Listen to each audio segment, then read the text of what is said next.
Hello, I'm Ingrid, and I'm 27 years old. I was orphaned at a very young age because both my parents passed away in a car crash. They didn't have any family to look after me, so I was put into an orphanage. I was there for about 3 years before my parents adopted me.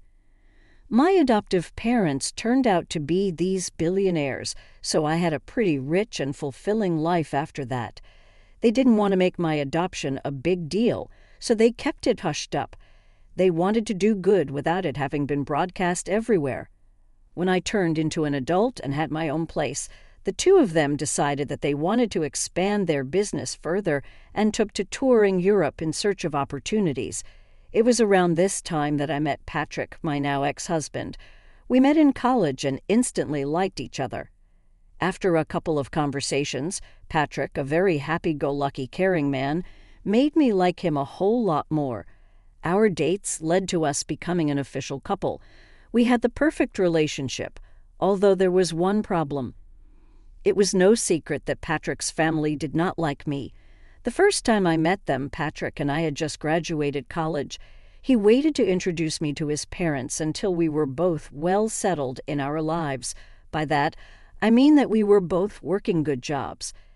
Patrick had warned me that his parents tended to be a little judgmental when it came to their children's significant others, and he wanted me to make the best impression I could.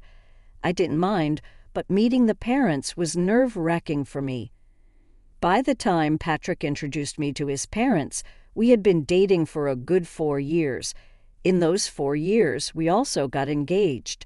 So I guessed that in itself was going to be a problem for his parents, considering they never even got to know me as his girlfriend. I remember freaking out about it with Patrick the day before we were supposed to meet his parents. "They're going to hate me, Patrick." "They won't, I promise you." "Do you not think that they'll be shocked to find out that we're engaged?" "Well, yeah, but I don't think it will be that big of a deal." "Are you being serious right now? You were scared about introducing me to them because you know how judgy they are, and you think introducing me as your fiancé is not going to make them judge me even more." "Look, even if they do, will what they say really matter?" "It won't to me, but I don't know about you." "You always seem so careful about them." "I promise you that it won't affect or matter to me at all, Ingrid." "All right, if you say so, but do you think maybe we should just not tell them we're engaged, and then like a month or so later we should tell them? Will that make you feel any better about this whole thing? Because I have no problem with either of the options. I think we should hide it just in case. I'll do anything to get on their good side. You have nothing to worry about. I'll be there with you no matter what." "Thanks, Lee." The only reason I had been freaking out so much was that whenever I suggested that Patrick tell his parents about me, he would make a whole fuss about them not going to approve of me. Now at this point, I began to kind of understand why. You see, Patrick's family were pretty rich, and they loved to live lavishly.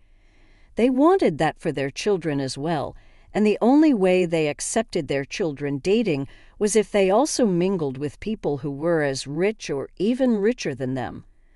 The way I was living back then was by no means rich according to their standards. I hadn't told Patrick about my family because I didn't see the point of it. Plus, by the time I figured out why he was so adamant about not letting me introduce myself to his parents, I felt like it was even more unnecessary for them to know just who my father was. I wanted them to like me for me and not for my money. I naively believed that they would like me that way, but boy was I wrong. We decided to meet Patrick's parents at a fine dining restaurant. At that time, Patrick held my hand as we walked in. I wore my engagement ring on my necklace because I wanted to keep it on me without actually drawing any attention to it. When we got to our table, his parents already looked upset. Patrick told me to expect that because they were big sticklers about time. When we had arrived exactly 2 minutes late, well, we were already off to a bad start. His parents gave me a once-over and twisted their faces into disgust. They proceeded to ignore me for a little while as they made conversation with Patrick. I will admit, I felt really small in their eyes. The longer they ignored my presence, the stronger my urge grew to leave. I kept my head down for the most part until finally Patrick drew his parents' attention towards me. "Mom, Dad, you can't just keep talking to me here. This is my wonderful girlfriend, Ingrid. Oh, hello. It's a pleasure to meet both of you. Hi. I wish I could say the same, Mom." "What? I'm only speaking the truth. So, Ingrid, I heard you and Patrick met in college. Is that right?" "Yes, we did. We happened to share some classes together." "Ah, and how did you manage to attend this college? From what I know, the tuition is pretty high, and it's a pretty hard place to get into." "Dad, that is enough. Patrick, you will not speak to your father that way. He's asking a very valid question. Ingrid, please answer him." "Well, I got a full ride there. I'm super grateful I got to go there because not only did I get to learn a lot of things, but I also got to meet Patrick, which has been one of the best things that has happened to me." "Of course it's one of the best things that's happened to you. He's loaded, and you need that kind of money. At least you have some brains because your looks aren't all that good." "You know what? That's enough. We're leaving. Come on, Ingrid." Patrick grabbed my hand and we walked out. I was in shock at the way that his parents had treated me. I couldn't believe that people could be so mean, so openly, and to the person's face. I was in too much shock to even feel anything. The car ride back home was silent because Patrick was fuming. When we reached home, Patrick made it a point to make sure that I was doing okay. But truthfully, at the moment, I really did not know how to feel. I had dressed up nicely and made sure that I sat properly as well. I didn't order anything expensive, but somehow, without me even saying a word, Paula and Marley made their judgment about me. Patrick didn't speak to his parents for a while after that. They texted him and told him that we had been very disrespectful by walking out on them during lunch.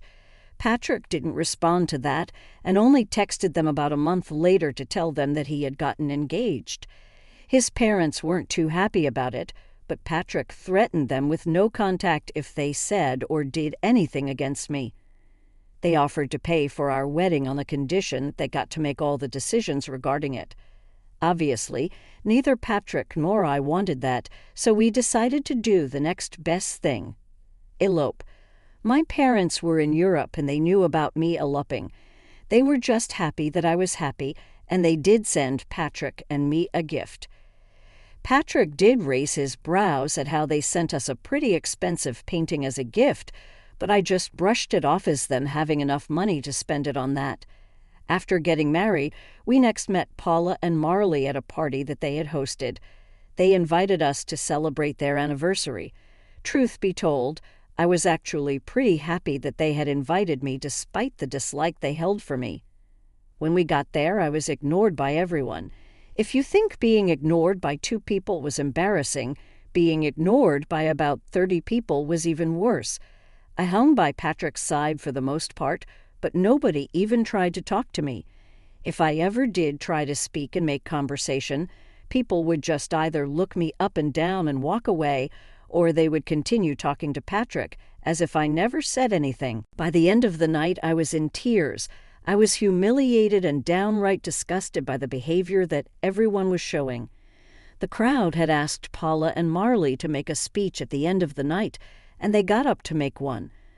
By this time, I was tired and I wanted to go home, but in their speech, they began by talking about how grateful they were to have almost everyone in the room in their lives.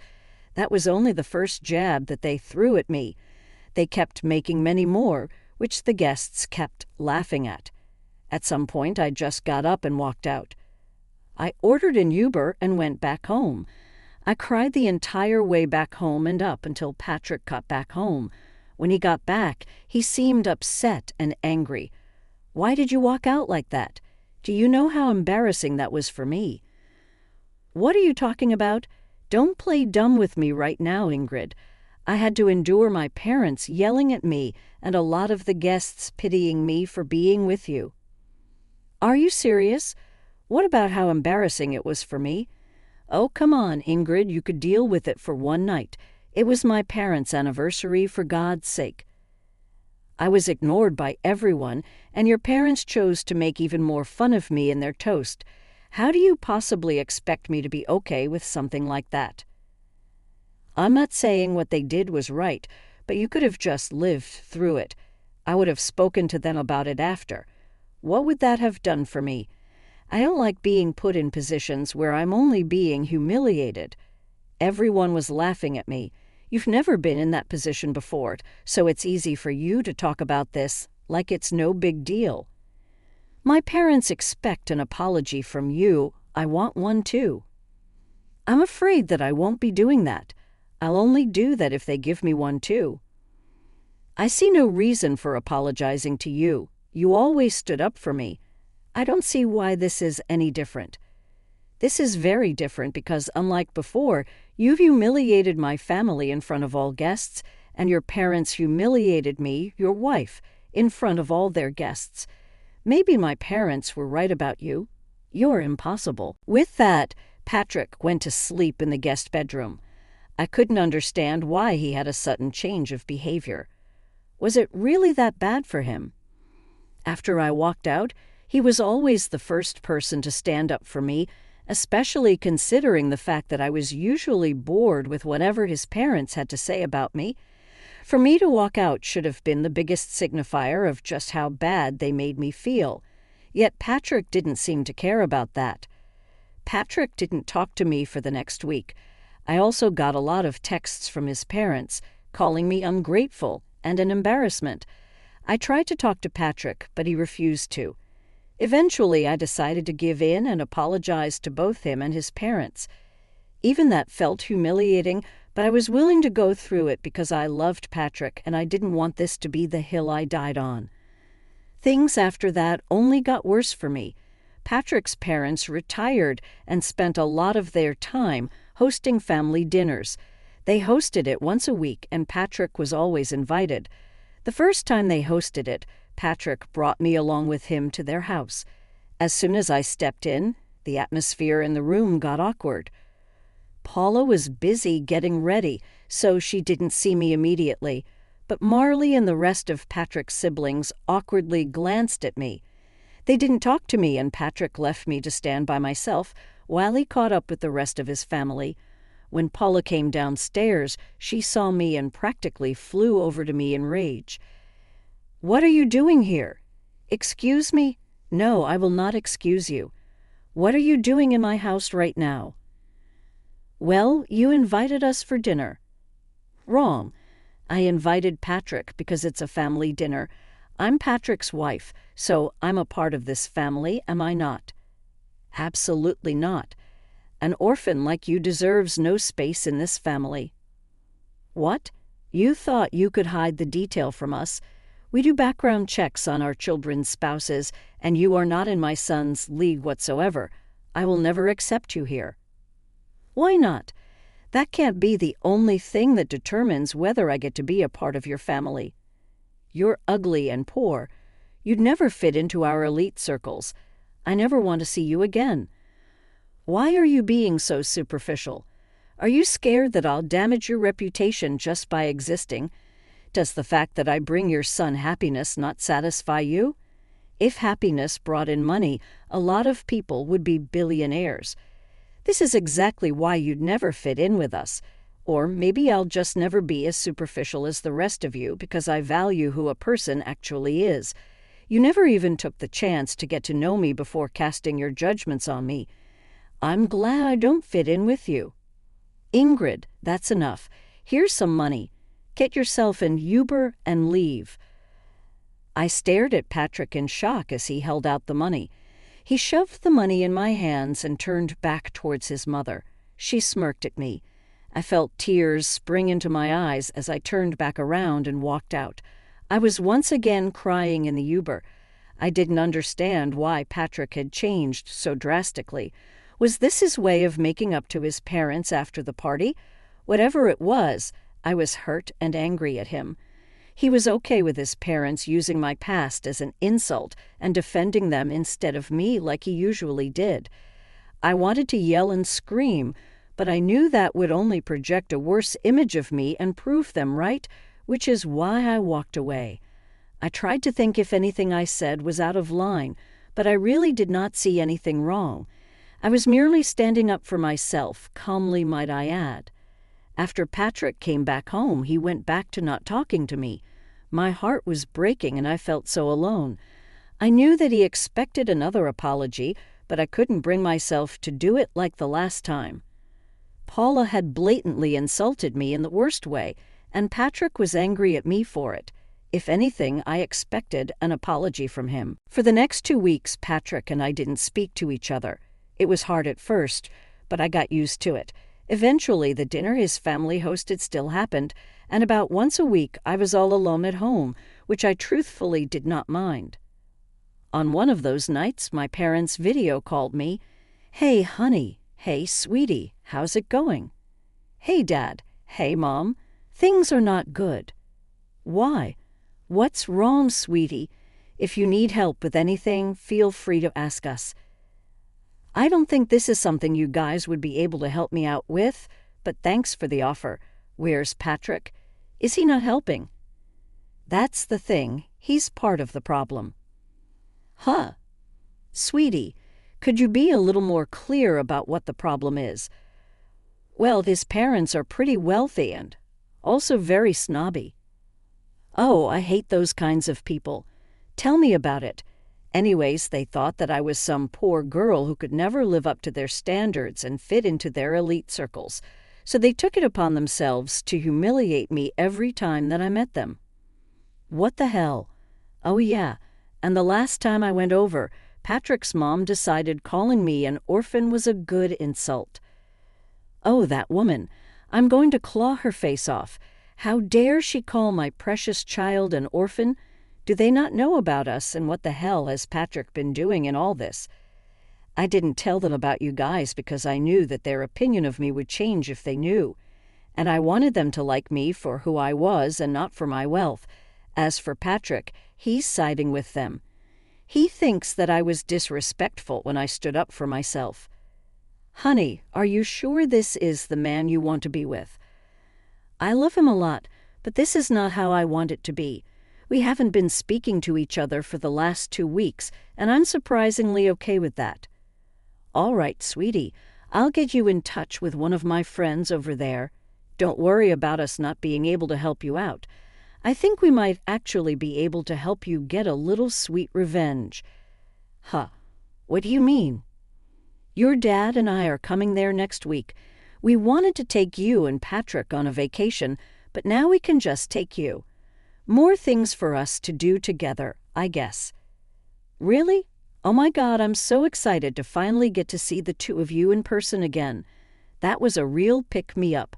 Finally, I felt happy after so long. The 3 of us continued to talk for a little while after that. Dad elaborated on his plan to help me. After a little while, he asked me where these dinners of theirs were being held, and as far as I knew, they took turns hosting in their house and at restaurants. Conveniently, the week that my parents were coming, the dinner was going to happen in a restaurant. I needed to get information on where exactly this dinner was going to be held, so I could provide my parents with the location. Thankfully, I had Patrick's email logged into my phone, and if there was one thing I knew about Paula and Marley, it was that they loved to email everyone everything. It wasn't that hard to get the location, and I gave it to my parents. At the same time, my mom's lawyer friend contacted me, and we got started on the process of filing for divorce. My parents landed in the States and decided to check into their hotel, where I met them. We had lunch together, and then the 2 of them sent me on my way for a spa day that they entirely paid for because they thought deserved it. While they got ready to get revenge on my in-laws, my parents walked into the restaurant that Patrick and his family were at. According to Dad, when they approached the table, Marley and Paula began to murmur among themselves as they recognized just who he was. Mom told me that this was how the conversation went. "Hello. Oh my gosh, Mr. Burns. What brings you here?" "Oh, wow.